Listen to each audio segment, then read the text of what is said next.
रायगडमध्ये सलग चौथ्या दिवशी मुसळधार पाऊस सुरू आहे आणि हवामान खात्याकडून रेड अलर्ट जारी करण्यात आलेला आहे। सकाळपासूनच पावसाचा जोर वाढलाय।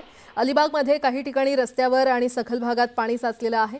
नद्यांच्या पाणी पातळीत देखील वाढ झालेली आहे आणि नद्यांच्या पाणी पातळीत वाढ झाली असली तरी त्या इशारा पातळीच्या सध्या खालूनच वाहत आहेत। जिल्ह्यात सर्वत्र पाऊस सुरू असला तरी परिस्थिती नियंत्रणात आहे। समुद्र खवळलेला आहे आणि त्यामुळे मच्छीमारांनी समुद्रात मासेमारीसाठी जाऊ नये असे आवाहन जिल्हा प्रशासनाने केलेले आहे। पावसाचा जोर कायम राहिला तर रेस्क्यू टीमला सतर्क राहण्याचे आदेश देण्यात आलेले आहेत आणि याचाच आढावा घेतलाय आमचे प्रतिनिधी मोहन जाधव यांनी। आज रायगड जिल्ह्याला रेड अलर्ट दिलेला आहे, पण सकाळपासून मुसळधार पाऊस पडतोय।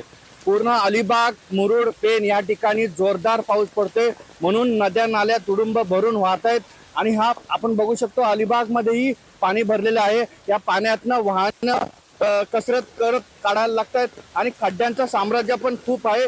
खड्ड्यांमुळे वाहनांना त्रास पण होतोय। असंच जर पावसाचा जोर कायम राहिला तर नद्यांना पूर येऊ शकतो आणि जिल्हाधिकारी यांनी सतर्कतेचा इशारा दिलेला आहे।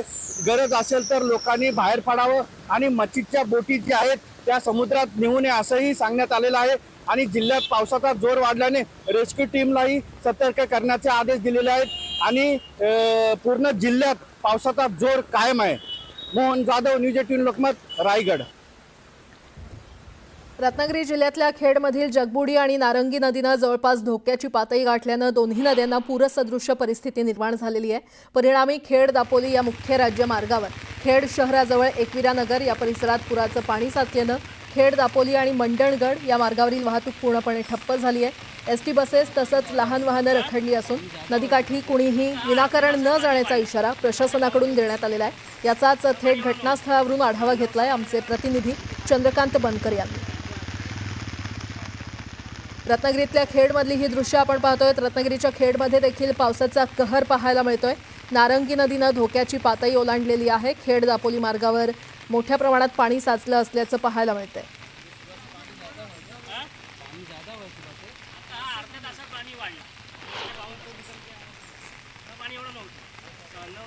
पुडी आणि नारंगी या दोन्ही नद्या आता धोक्याच्या पातळीवर वाहत आहेत।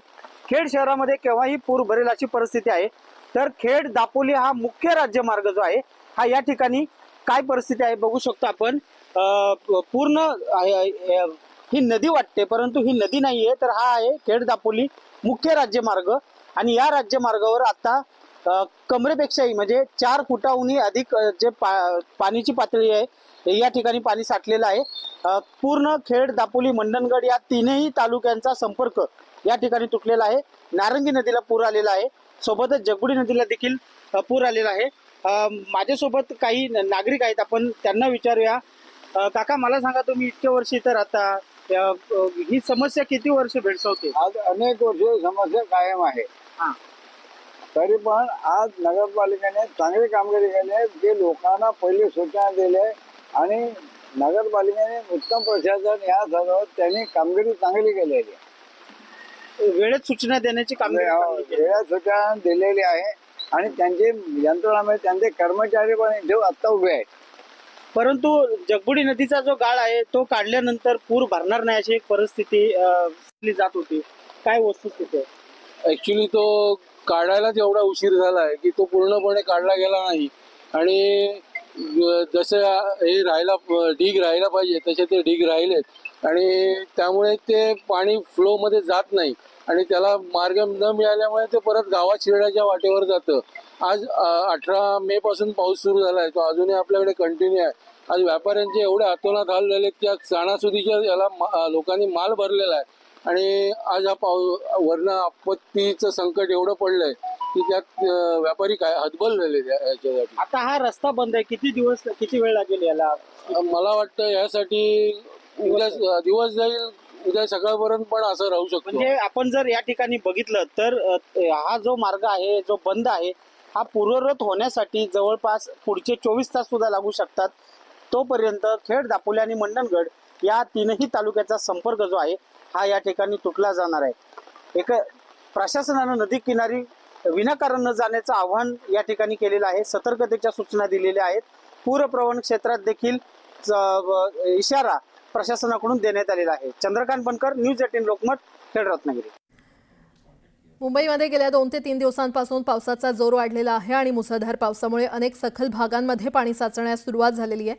तर दुसरीकडे पावसामुळे वाहतूक कोंडी देखील झाली आहे. वाहतूक कोंडीमुळे नोकरदार वर्गाची चांगलीच तारांबळ उडालेली आहे. सध्या 2 दृश्य आपण पाहतोय.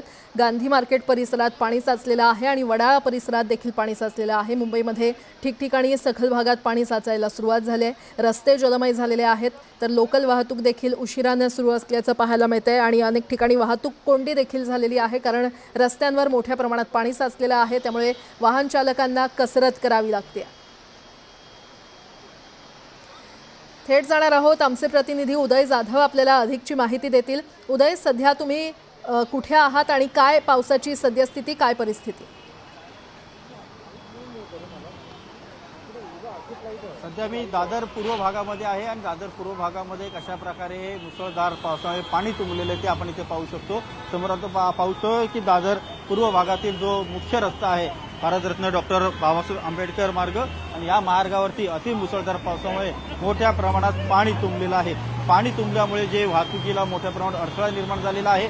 अनेक गाड्या ज्या आहेत त्या बंद पडलेल्या आहे पाहायला मिळतात. तर या साचलेल्या पाण्यामध्ये अनेक जे कार चालक आहेत ते आपापली कार जी आहे ते तिथे आतमध्ये नेत नाही, कारण त्यांच्या कारच्या इंजिनमध्ये पाणी जातं, कार बंद पडण्याचा धोका असतो आणि त्यामुळे हे सर्वजण कार थांबून इथे अडकलेले आपल्याला पाहायला मिळतात. समोर आपण पाहतोय सर्वत्र पाणी झालेलं आहे आणि या पाण्यातून मार्ग काढत मुंबईकर जे आहेत ते प्रवास करताना देखील पाहायला मिळतं आपल्याला. आपण समोरच्या बाजूला जर पाहिलं तर काही महापालिकेचे कर्मचारी जे आहेत ते देखील इथे उभे आहेत. जिथे मॅनहोल आहे तिथे हे सर्व महापालिकेचे कर्मचारी उभे आहेत आणि मॅनहोल ओपन करून पाण्याचा निचरा करण्यासाठी वेगाने ते प्रयत्नशील असल्याचं पाहायला मिळतं आहे. मात्र अतिमुसळधार पाऊस पडलेला आहे आणि अतिमुसळधार पावसामुळे ज्या मॅनहोलमधून जो प्रति मिनिट पाण्याचा निचरा होतो तो देखील आता व्यास जो आहे तो कमी पडलेला आपल्याला पाहायला मिळेल. समोर आपण पाहतोय की एकेरी वाहतूक जी आहे ती सुरू ठेवलेली आहे, कारण दोन्ही बाजूला पाणी मोठ्या प्रमाणात साचलेलं आपल्याला पाहायला मिळतं आहे आणि त्याच साचलेल्या पाण्यातून अनेक कार चालक जे आहेत ते मार्ग काढत पुढे जाताना आपल्याला पाहायला मिळत आहेत.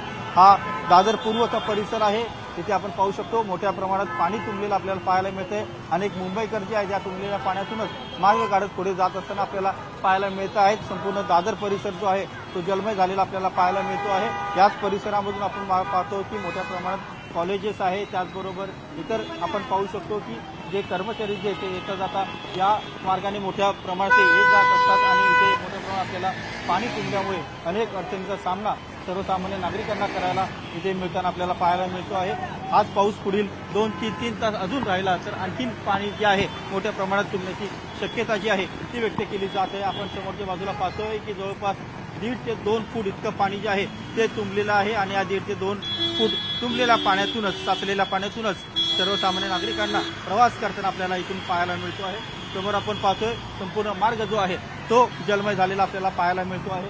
संपूर्ण परिसरामध्ये पाणीच पाणी झालेलं आपल्याला पाहायला मिळते आणि या पाण्यातूनच सर्वसामान्य नागरिकांना प्रवास करताना पाहायला मिळतोय. आपल्याला अनेक बसेस जे आहेत या मार्गात अडकलेल्या आपल्याला पाहायला मिळत आहेत. ठीक आहे उदय, धन्यवाद या संपूर्ण आढाव्यासाठी.